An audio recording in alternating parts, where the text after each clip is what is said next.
ఇచ్చిన హామీలు అమలు చేయడం చేతకాక సీఎం రేవంత్ రెడ్డి మతి భ్రమించి మాట్లాడుతున్నారన్నారు బీజేపీ నేత డీకే అరుణ. రేవంత్ రెడ్డి ప్రధాని మోదీపై చేసిన వ్యాఖ్యలను తీవ్రంగా ఖండించారు. ఎవరి గురించి మాట్లాడుతున్నారో కాస్త తెలుసుకుని ఒళ్ళు దగ్గర పెట్టుకుని మాట్లాడాలన్నారు అరుణ. రేవంత్ రెడ్డి గారికి దిమాగ్ పనిచేయకుండా అయిపోయింది, మతి తప్పిపోయింది మనిషి.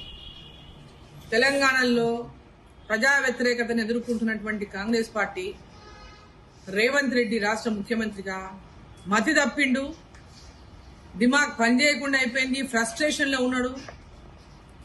ప్రజలని మోసగించడంలో ఈరోజు ప్రజలని తాము చెప్పినటువంటి హామీల పైన ప్రజల దృష్టి మరల్చడానికి కోసం ఏదో ఒక విషయాన్ని ఎన్నుకుంటాడు అనమాట. అట్లా ఈరోజు నరేంద్ర మోదీ గారి గురించి మాట్లాడడం మొదలుపెట్టిండు. ఆయన నరేంద్ర మోదీ గారి యొక్క కులం గురించి మాట్లాడుతున్నాడు. కొంచెం సిగ్గు అనిపిస్తలేదా రేవంత్ రెడ్డి గారు? మీకు ఒక ముఖ్యమంత్రిగా ఉండి ప్రధానమంత్రి గారి యొక్క కులం గురించి నువ్వు మాట్లాడడానికి సిగ్గు అనిపిస్తలేదా కొంచెమన్నా? నిజంగా నీ మీద విశ్వాసం ఉంటే నీకు రెండవసారి కులగణన చేసే అవసరమే వచ్చేది కాదు. నీకు చిత్తశుద్ధి ఉండుంటే.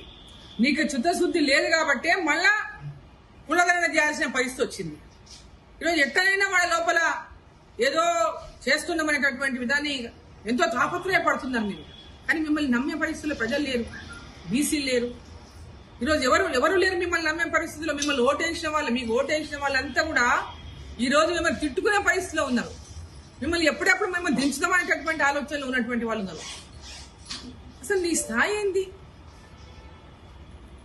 నీకు నరేంద్ర మోదీ గారికి పోలికనా? నీకు అసలు మాట్లాడే అర్హత ఉన్నదా మోదీ గారి గురించి? ఈ దేశ ప్రధాని గురించి మాట్లాడే అర్హత నీకున్నదా? ఒక ముఖ్యమంత్రిగా నువ్వు మాట్లాడుతున్నావా, లేకుంటే రేవంత్ రెడ్డిగా మాట్లాడుతున్నావా? నువ్వు ముఖ్యమంత్రి అనేటటువంటి స్థాయి కూడా మర్చిపోయినట్టున్నావు.